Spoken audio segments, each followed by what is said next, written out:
Salam jemaat yang dikasihi oleh Tuhan. Puji nama Tuhan, kita bisa kembali merenungkan firman Tuhan bersama-sama. Sebelumnya mari kita berdoa. Bapa yang baik, terima kasih untuk semua yang sudah Tuhan berikan dan semua yang sudah Tuhan lakukan atas hidup kami. Kami percaya apapun itu akan membawa kami kepada satu posisi, satu keadaan yang lebih baik lagi. Terima kasih Tuhan yang akan mampukan kami, Tuhan yang akan menguatkan kami melewati setiap proses yang Tuhan sudah tetapkan. Roh Kudus, tolong sebentar kami mau merenungkan firman Tuhan. Roh Kudus juga yang menerangi sehingga kami dapat memahami dan mengerti apa yang menjadi firman-Mu bagi setiap kami. Kami bersyukur dalam nama Tuhan Yesus. Amin. Puji nama Tuhan. Hari ini kita akan merenungkan firman Tuhan dan judul renungan kuat di dalam Tuhan. Saya akan bacakan dari 2 Timotius pasal 2 ayat yang ke-1. Sebab itu, hai anakku, jadilah kuat oleh kasih karunia dalam Kristus Yesus. Saudara, kalau kita perhatikan menjadi kuat atau di sini jadilah kuat, ini sebenarnya adalah kalimat atau kata perintah, kalimat perintah dan bentuknya adalah pasif.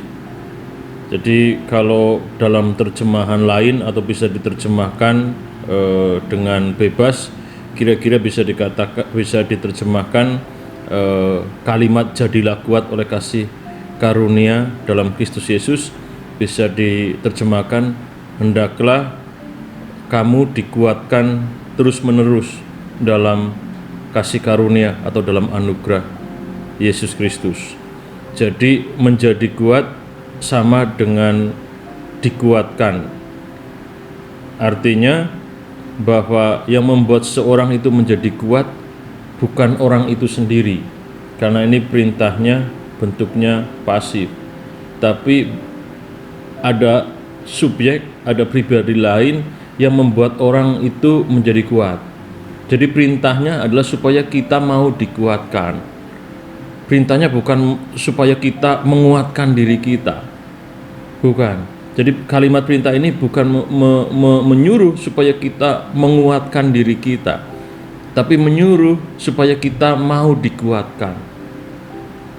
Sama seperti dalam Efesus pasal 6 ayat yang ke-10, Paulus juga menyampaikan hal yang serupa kepada jemaat di kota Efesus.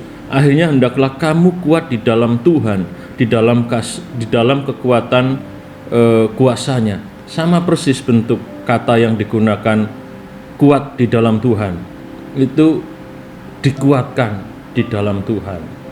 Jadi ketika bicara kuat di dalam Tuhan, bukan berbicara kita menguatkan diri di hadapan Tuhan, kita berusaha menjadi pribadi yang kuat di hadapan Tuhan, kita membangun diri dengan usaha yang kita lakukan supaya kita menjadi pribadi yang dilihat kuat oleh Tuhan, bukan.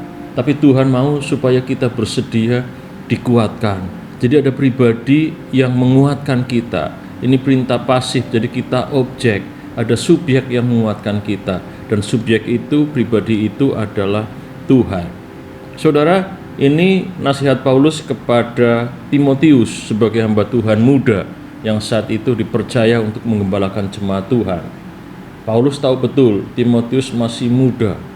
Makanya di bagian yang lain Paulus mengatakan supaya orang tidak merendahkan Timotius, Paulus memerintahkan supaya Timotius bisa menjadi teladan.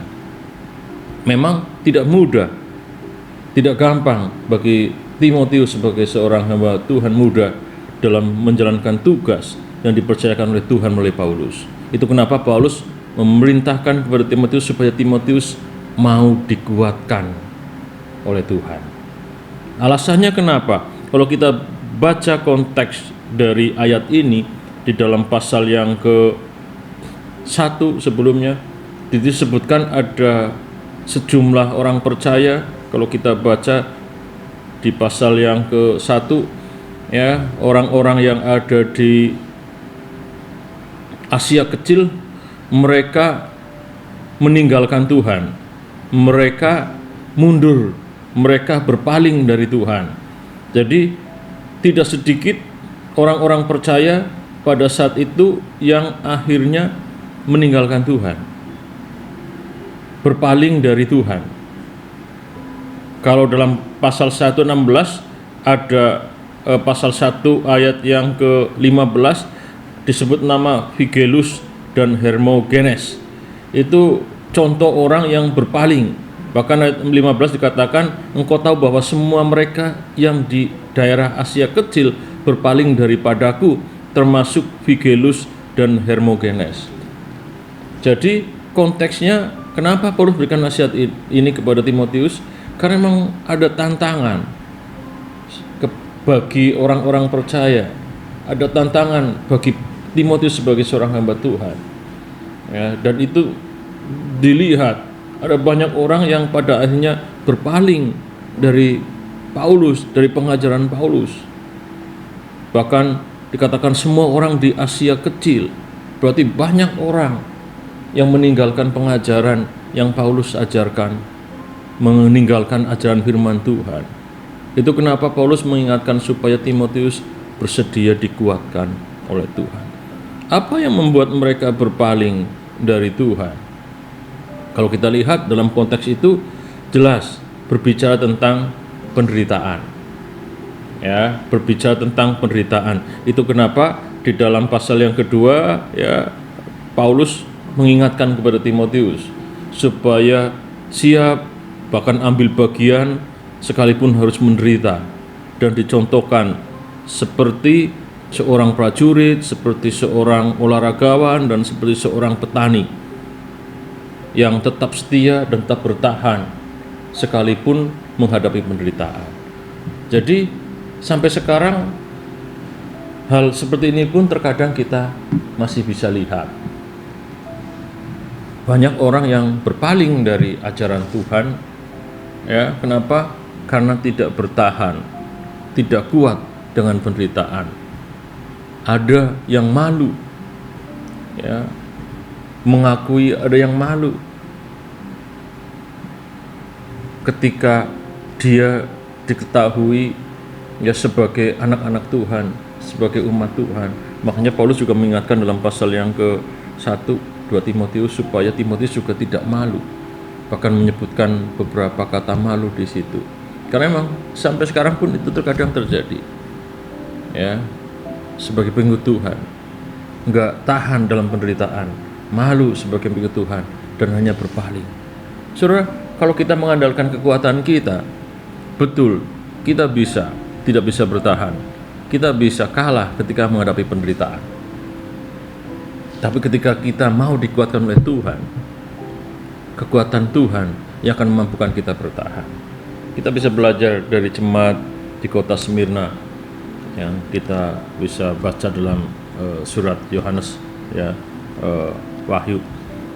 Kita melihat jemaat di kota Smyrna, mereka mengalami penderitaan yang luar biasa, tapi mereka tetap setia sampai akhir hidup mereka. Itu bukan karena kekuatan mereka, tapi karena Tuhan yang menguatkan mereka. Saya yakin itu juga bisa terjadi atas hidup kita. Apapun penderitaan yang kita alami, kesulitan hidup yang kita temui, tantangan yang kita hadapi, percayalah ketika kita mau dikuatkan oleh Tuhan, kita pasti bisa. Persoalannya adalah terkadang kita nggak mau dikuatkan oleh Tuhan, dan kita lebih memilih menghadapi masalah itu dengan kekuatan kita. Kita nggak mau menerima kekuatan dari Tuhan, kita nggak mau menerima, ya, anugerah dari Tuhan, kita nggak mau dikuatkan oleh Tuhan. Kita merasa mampu dan kita berpikir dan berusaha dengan kekuatan kita menyelesaikan masalah itu. Padahal kalau kita mau dikuatkan, kita pasti bisa. Karena pribadi yang menguatkan kita adalah Tuhan sendiri. Dalam anugerahnya, dalam kasih karunia-Nya. Tuhan sudah menyelamatkan kita, Tuhan pun pasti akan menolong kita. Dia akan berikan kekuatan kepada kita semuanya. Jadi saudara semuanya, apapun tantangan hidup, apapun pergumulan hidup, apapun persoalan hidup yang sedang saudara hadapi, yakini bahwa Tuhan akan menguatkan saudara menghadapi itu. Jangan andalkan kekuatan sendiri, tapi bersedialah dikuatkan oleh Tuhan. Terimalah kekuatan dari Tuhan. Tuhan berkati kita semuanya. Kita berdoa. Terima kasih Tuhan untuk perenungan singkat di hari ini. Roh Kudus yang akan meteraikan, Roh Kudus yang akan mampukan untuk kami terus memahami bahkan menghidupi akan firman Tuhan yang baru saja kami renungkan. Terima kasih, berkati seluruh jemaat Tuhan, anak-anak Tuhan yang sudah mengikuti perenungan pada kesempatan kali ini. Apapun tantangan, kesulitan, pergumulan hidup mereka, biarlah mereka mampu menghadapi karena Tuhan yang menguatkan mereka. Terima kasih Tuhan, Engkau akan lawat mereka yang sampai saat ini sedang berjuang dan mengandalkan kekuatan mereka sendiri. Biarlah firman Tuhan ini menyadarkan mereka, dan biarlah mereka mau merendahkan diri di hadapan Tuhan dan mengandalkan kekuatan Tuhan, menerima kekuatan dari Tuhan, bersedia dikuatkan oleh Tuhan. Kami bersyukur Tuhan, dalam nama Tuhan Yesus Kristus kami berdoa. Amin.